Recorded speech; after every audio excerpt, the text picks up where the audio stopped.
Tisky, změny od verze 2015. Nově možnost duplexního tisku, pokud to tiskárna podporuje. Nastavuje se v ovladačích tiskárny. Při zobrazení sestavy ze stromečku sestav je možno zobrazit na záložce obsah.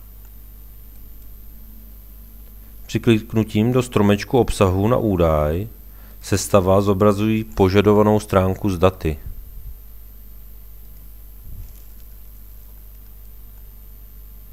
Případně lze využít fulltextové vyhledávání a pomocí tlačítek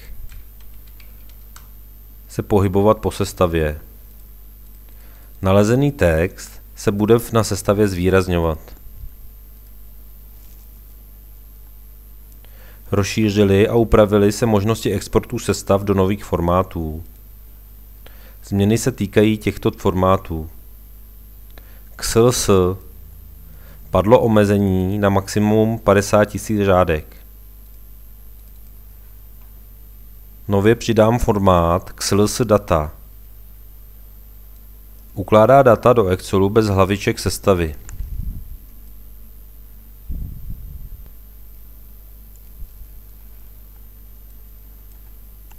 Nově formát PNG.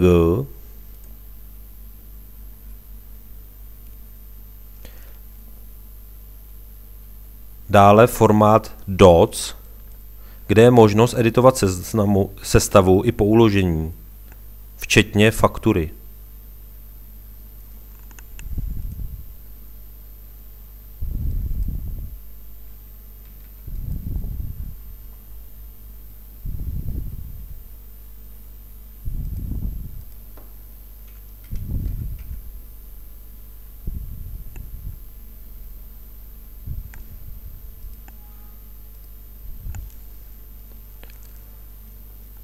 Sestav se týká i nový návrhář sestav s rozšířenými možnostmi.